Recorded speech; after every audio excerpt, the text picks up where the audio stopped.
Hello friends, welcome to second video of my playlist. जैसे कि हमने लास्ट वीडियो में बात की थी, इस वीडियो के अंदर हम करने वाले हैं LED blink using Arduino ID. First of all, program से एलईडी कंट्रोल करने से पहले आप लोगों को बेसिक एलईडी कैसे वर्क करती है, एलईडी के अंदर का जो इलेक्ट्रॉनिक्स होता है वो आपको पता होना चाहिए कि एलईडी को हमको कैसे कंट्रोल कर सकते हैं, कैसे हम उसको ऑन कर सकते हैं, कैसे हम उसको ऑफ कर सकते हैं। फर्स्ट ऑफ ऑल, उसके लिए आपको ये पता होना चाहिए कि एलईडी कहाँ कहाँ यूज़ होती है। आपने एलईडी को बहुत सारी जगहों पे देखा होगा, जैसे कि दिवाली के टाइम पे हमारे घर पे जो लाइट्स लगती है उसमें छोटी छोटी एलईडीज होती है। अदर देन दैट, रिमोट के अंदर जो एक रेड कलर की छोटी सी लाइट होती है जो कंटिन्यूअसली ऑन रहती है, या फिर किसी किसी रिमोट के अंदर जब हम बटन प्रेस करें तो लाइट ऑन होती है, देन हम जैसे बटन को छोड़े वो लाइट ऑफ हो जाती है। बेसिकली आपने एलईडी को बहुत सारे फॉर्म्स में देखा हुआ है, पर एलईडी का जो मेन फॉर्म होता है वो कुछ होता है इस तरह से, जो मैं आपको अभी स्क्रीन पे शो कर देता हूँ। Okay, so just a second. Yes, ये है हमारा बेसिक एलईडी का स्ट्रक्चर। एलईडी मेनली ऐसी होती है जिसमें आपको दो लेग्स दिख रहे होंगे एलईडी के। ये जो दो लेग होते हैं उसमें जो बड़ा वाला लेग होता है उसको बोलते हैं एनोड यानी कि पॉजिटिव, और जो छोटा वाला लेग होता है उसको बोलते हैं कैथोड यानी कि नेगेटिव। ओके, बड़े वाले लेग को एनोड बोलते हैं, छोटे वाले लेग को कैथोड बोलते हैं। बेसिकली जब हमको इस एलईडी को ऑन करना है तो हमको एनोड के अंदर, मतलब कि बड़े वाले लेग के अंदर बैटरी के पॉजिटिव को देना है, और छोटे वाले लेग के अंदर बैटरी के नेगेटिव को देना है। ओके, सो आपको भी पता है कि एलईडी को ऑन करने के लिए कोई भी पावर सोर्स तो चाहिए होगा। हम यहाँ पे, अगर हम डीसी बैटरी यूज़ करते हैं, देन बड़े वाले मतलब कि एलईडी के एनोड को हमको बैटरी के पॉजिटिव के साथ कनेक्ट करना है, और एलईडी के कैथोड को हमको बैटरी के नेगेटिव के साथ कनेक्ट करना है। क्यों ऐसा करना है? बिकॉज एलईडी जो है वो मेनली तो एक डायोड ही है, light emitting diode.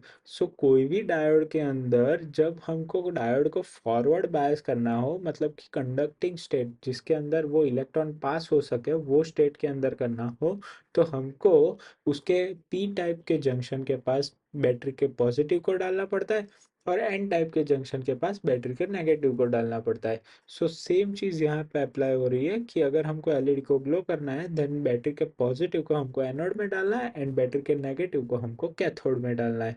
I hope ये चीज़ आपको क्लियर होगी। इसको ज़्यादा क्लियर करने के लिए हम इसको सिमुलेट भी कर सकते हैं। हम टिंकर कैड का यूज़ करके हम इसको सिमुलेट करेंगे। जिसको भी टिंकर कैड नहीं पता है, वो बेसिकली ऑनलाइन सिमुलेटर है जिसके अंदर आप सर्किट क्रिएट भी कर सकते हो, उसके ऊपर कोड भी कर सकते हो और उसे सिमुलेट भी कर सकते हो। यहाँ पे हम नॉर्मल सर्किट बना के उसको सिमुलेट करेंगे, बिकॉज अभी तक हम कोड की तरफ पहुंचे नहीं है। ओके, फर्स्ट ऑफ ऑल यहाँ पे हम टिंकर कैड को ओपन कर लेंगे। टिंकर कैड ओपन करने के लिए आप कोई भी ब्राउज़र का यूज़ कर सकते हैं। मैं यहाँ पे ब्रेव ब्राउज़र का यूज़ करने वाला हूँ। जैसे ही आपको ब्रेव ब्राउज़र में जाके सिंपली टिंकर कैड लिखना है, और यहाँ पे मैंने ऑलरेडी लॉगिन किया हुआ है, मेरे पास डायरेक्टली आ चुका है। आप यहाँ पे हम लॉगिन प्रोसेस को स्किप करने वाला है बिकॉज वो ऑलमोस्ट सबको पता होता है। सिंपली आपको उसके अंदर लॉगिन करना है, एंड देन आपको कुछ इस तरह से अपनी स्क्रीन दिखेगी। यहाँ पे डैशबोर्ड के अंदर आपको करना है क्रिएट एंड देन सर्किट्स।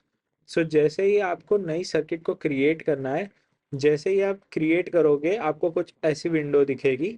यहाँ पे आप राइट साइड पे देख सकते हो कि आपको सारे कंपोनेंट्स दिए हुए हैं।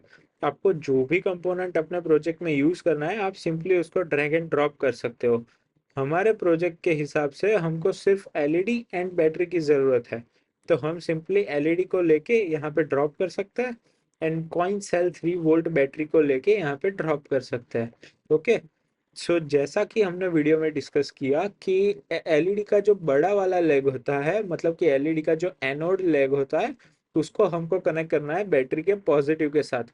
हम एनोड को बैटरी के पॉजिटिव के साथ कनेक्ट कर देते हैं।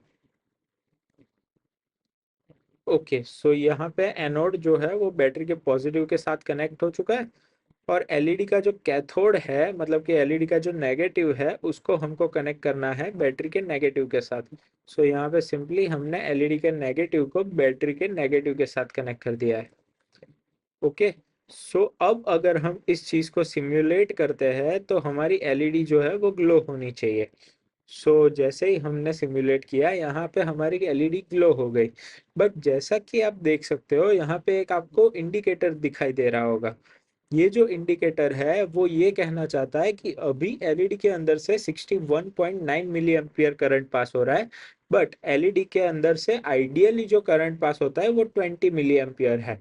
अगर आप उसकी रेंज से ज्यादा करंट उसमें से पास करवा रहे हो, देन काफी हद तक चांसेस है कि आपकी एलईडी जल्दी खराब हो जाएगी।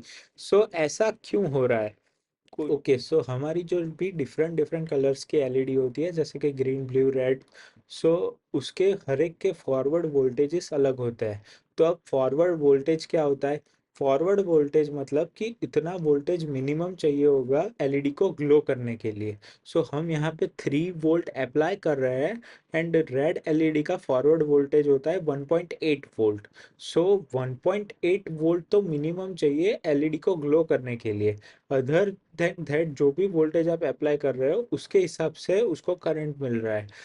हमको मैक्सिमम करंट, हर एक एलईडी का जो मैक्सिमम करंट होता है वो 20 मिली एम्पियर ही होता है। हमको 20 मिली एम्पियर या फिर उससे कम करंट के अंदर उसको लिमिट करना पड़ेगा। अभी जो भी करंट उसके अंदर जा रहा है उसको हमको 20 या उससे कम में लिमिट करना पड़ेगा। फर्स्ट ऑफ ऑल हम देख लेते हैं कि फॉरवर्ड वोल्टेजेस हर एक एलईडी के जो अलग अलग होते हैं वो किस तरह होते हैं।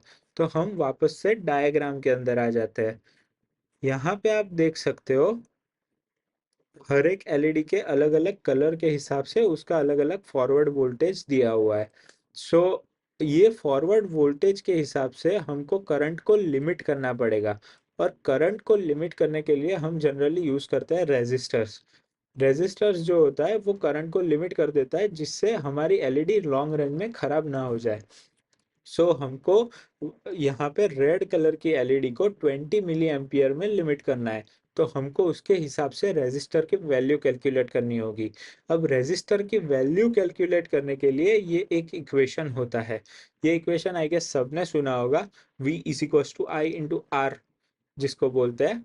ओके, ये इक्वेशन के अंदर हमको रेजिस्टर की वैल्यू फाइंड करनी है। हमने रेजिस्टर को इस साइड पे ले लिया है, एंड V बाय आर रखा हुआ है। V की वैल्यू यहाँ पे हमने ली है Vs माइनस V, मतलब कि जो भी हमारा टोटल वोल्टेज है बैटरी का, माइनस जो भी फॉरवर्ड वोल्टेज है एलईडी का, उसको करने के बाद हमने I की वैल्यू पुट की है 20 मिली एम्पियर। अब 20 मिली एम्पियर को अगर आप एम्पियर के अंदर कन्वर्ट करते हो तो आपको मिलता है 0.02 एम्पियर। उस ये इक्वेशन के हिसाब से आपको मिल जाएगी रेजिस्टर की वैल्यू 50 ओम। मतलब कि हम अगर हमारी सर्किट के अंदर 50 ओम का रेजिस्टर ऐड कर देते हैं, देन हमारी एलईडी प्रॉपरली वर्क करनी चाहिए without any indicator. Let's try it. यहाँ पे हम सिंपली सबसे पहले स्टॉप सिमुलेशन करना पड़ेगा, एंड हमको एक रेजिस्टर को ऐड करना है। रेजिस्टर की वैल्यू हम रख देते हैं 50 ओम। ओके, हम बेसिकली सिंपली इस 50 ओम के रेजिस्टर को कोई भी एंड पे हम कनेक्ट कर सकते हैं। यहाँ पे मैं पॉजिटिव एंड पे कनेक्ट कर रहा हूँ, बट आप अगर नेगेटिव एंड पे कनेक्ट करते हो फिर भी रिजल्ट आपका सेम ही आएगा, बिकॉज ये क्लोज लूप में वर्क कर रहा है। ओके, यहाँ पे हमने 50 एम ओम का रेजिस्टर ऐड कर दिया है। अब हम अगर सिमुलेशन करते हैं, देन आप देख सकते हो कि यहाँ पे कोई भी इंडिकेटर नहीं रहा है। ये था हमारा बेसिक्स की एलईडी को ऑन या ऑफ करने के लिए क्या क्या करना पड़ता है। बट आप यहाँ पे एक चीज समझ सकते हो, अगर मैं आपको ये बोलूँ कि मेरे को ये एलईडी को ऑफ करना है, तो आप सिंपली कोई भी एक वायर को डिस्कनेक्ट कर दोगे। पर आप ये सोचो कि अगर मैं आपको ये बोलूँ कि मेरे को हर एक सेकंड पे एलईडी को ऑन करना है एंड दूसरी सेकंड पे उसको ऑफ करना है, तो आप ऐसा तो नहीं कर सकते कि आप उसके साथ में ही बैठे रहे, वायर को निकाले वापस से ज्वाइन करे वापस से निकाले। हर एक सेकंड के टाइम देख के आप उतने एक्यूरेटली आप एलईडी को ऑन या ऑफ नहीं कर सकते हैं। अब कुछ लोग ये बोलेंगे कि हम स्विच का यूज कर सकते हैं, बट अगर हम स्विच का भी यूज करते हैं, देन ऑल्सो आप 1 सेकेंड के एग्जैक्ट एक्यूरेट टाइम को देख के नहीं बैठ सकते, एक इंसान नहीं रख सकते उसके लिए कि वो कंटिन्यूअसली मेजर करता रहेगा कि अभी एलईडी को ऑन करना है, अभी एलईडी को ऑफ करना है, वापस से ऑन करना है। सो ऐसा ना करना पड़े, उसके लिए हम यूज करते हैं माइक्रो कंट्रोलर्स। सो यहाँ पे स्टार्ट होता है हमारा माइक्रो कंट्रोलर्स की हमको ज़रूरत कहाँ पे है। कोई भी पर्टिकुलर टास्क अगर हमको रिपीटेडली करना है, देन हम यूज कर सकते हैं माइक्रो कंट्रोलर्स को। ओके, सो इस वीडियो में हमने देखा बेसिक्स ऑफ एलईडी, एलईडी कैसे वर्क करता है, एंड अदर देन दैट हमने वो भी देखा कि हमको एक्चुअली माइक्रो कंट्रोलर की ज़रूरत कहाँ पे है।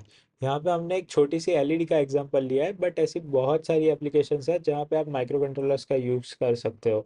सो नेक्स्ट वीडियो के अंदर हम ये कोड कंप्लीट करने वाले हैं, बट उससे पहले हम कोड का कॉन्सेप्ट सीखने वाले हैं। मैं आपको एक स्टोरी सुनाने वाला हूँ, उस स्टोरी के बेस पे ही हम आगे के सारे कोड करने वाले हैं। मतलब कि एम्बेडेड की प्लेलिस्ट के अंदर जितने भी कोड है, वो सारे उस स्टोरी के बेस पे होने वाले हैं। सो आई विल हाईली रिकमेंड कि अगर आप पूरी प्लेलिस्ट भी नहीं देख रहे हो, then also you should watch that story. So मिलते हैं नेक्स्ट वीडियो में, स्टे ट्यून्ड।